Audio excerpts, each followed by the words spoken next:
like to take advantage of this opportunity to talk to Chef Claude Tayag. CLAUDE TAYAG. Claude Tayag, yes. And he is the chef very well known in the Philippines and also making waves in the United States and I'm sure all over the world very soon. He's written a couple of books and he has his own restaurants and which we will discuss in this program. But most importantly, why were you chosen to represent the Philippines in the Embassy Chef Challenge this year? Well, I actually asked that from the Philippine Embassy staff.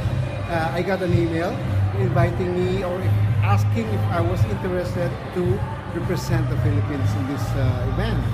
And then, so when I said yes, of course, it will be a great honor to represent the Philippines. Imagine that.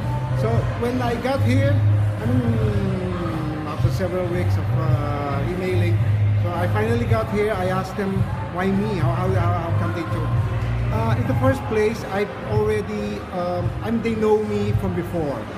I've represented the Philippines in 2012 at the Memphis in May Festival in Memphis, Tennessee. So every year they hold a festival every May and they invite one country. So in 2012 it was the Philippines' turn to be a guest. So there are many aspects of the invitation. There will be like cultural performances. The cooking, the culinary part is one of them. So I was chosen by them to cook in that festival. So it was worked out by the Philippine Embassy. So Ambassador Krisha was there, and at the same time our DOT secretary at that time, Ramon Jimenez. So they're very, very happy with the outcome. I mean, the way I did my so-called what was expected of me. So they wanted a repeat of that. They knew I could deliver. So it was very easy for them. Actually, they said it's like we had no other choice. It was just you.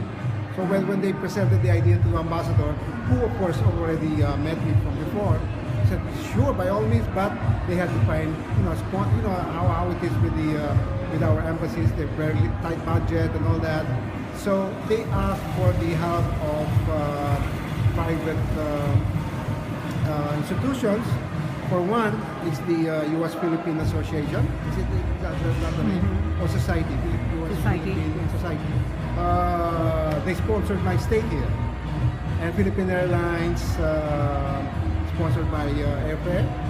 So I would call, the Filipino thing, yung bayanihan, yung the community spirit helping each other out. So I'm here. Yes. Now, Chef, how did you decide to present this particular recipe? Yeah. So when I was asked, I was actually told, like, the main objective of this exercise is to promote Philippine products available here in the U.S. So I asked them a list. But then the number one in their list is the the mountain rice, the heirloom mountain rice. Number two is the bangus, our milkfish. Okay? And then number three, the Cebu mangoes. Actually, it says dried mangoes. Then it was up to me to compose a recipe out of those given ingredients. But what else could I think of, using rice, except our bringhe, which is like a special occasion fiesta rice. So using all these ingredients, I was able to come up with probably a non-traditional bringhe, in the sense that I'm using a mountain black rice, sticky rice, the glutinous rice. Number two, milkfish, which in Pampanga we normally have chicken with it. Chicken meat, the giblets, and the black, what do you call it? Using white glutinous rice. And then it's colored with the yellow ginger, yung turmeric. So in this case, using that, plus the Kapampangan crab fat, the taba ng talangka. I think for me that's the sipa. I mean the golpe, it's my secret ingredient. Now, Chef, how do you see the evolvement? How did the Filipino food evolve through the years? How? Are there many changes now to our cuisine? Well, I will not call it change. I mean, it's inevitable that a cuisine evolves. It's like that's a natural course of a cuisine. Any cuisine in the world, for that matter, not just Filipino cuisine. The introduction of new ingredients, the migration of people. It's like, you know, in the end, it's like globalization. What I can point out at this stage, more and more, it's the word authentic being irrelevant. Meaning, what is authentic nowadays? It's a gray line. Maybe it's using non-traditional ingredients for your waste, your food waste. Meaning, what remains the same is the panlasa, our palate, taste pad.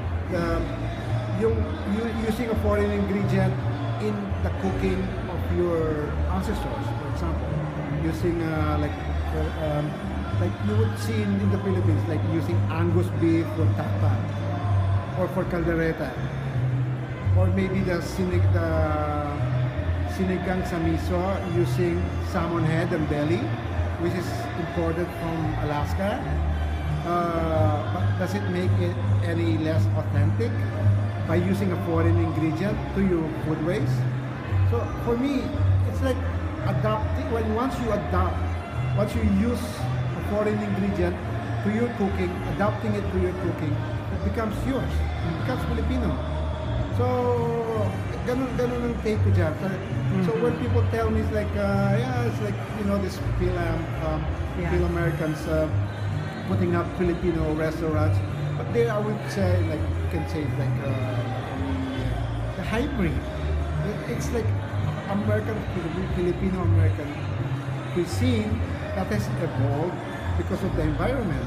That's what the available ingredients are, and that's probably they're catering to the local taste buds, panlasa. But again, the take-off point would be the Filipino dishes, Filipino cuisine. So what is your take on introducing Filipino cuisine to a foreign Foreigners? crowd? Yes.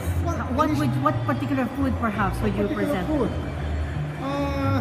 Well, you have the basic pancit, adobo, and lumpia. But I think for me, it's a convenient or an easy, very accessible entry level. It's like they can take it, and then slowly introduce them to kare-kare, to dinuguan, and all that, the rest. But what you have to remember is the way we're not only promoting these dishes. I mean, introducing these dishes. It's a Filipino way of eating, like family style. Everything served at the same time. You know, they can take it one at a time as they wish. But the important fact is, like, it's basically our cuisine is not only meant for sharing. I mean, with friends and family, but the way we eat it, we like parang bang sabay-sabay, not all at the same time, but you know, a little combination of the sweet and sour and salty. It's like that. It's always like that. It's like, for example, like given a pancit, any type of noodle dish, we always eat it with calamansi. So something savory and something sour. That's how we are. So it's like again with the sinigang, it's a sour soup, sour fruit-based soup. But our sausawan is something very salty. Could be the patis or the bagoong. So sour, salty. And then if you have, for example, another example would be humba. Are you familiar with humba? It's basically like an adobo, but less sugar in it. Plus the salt fermented beans, the tausi, and a little star anise and all that. It's a very complicated dish, but it's more of like an adobo on the sweet side. So again, sour, salty, sweet. So in varying degrees. That's our cuisine.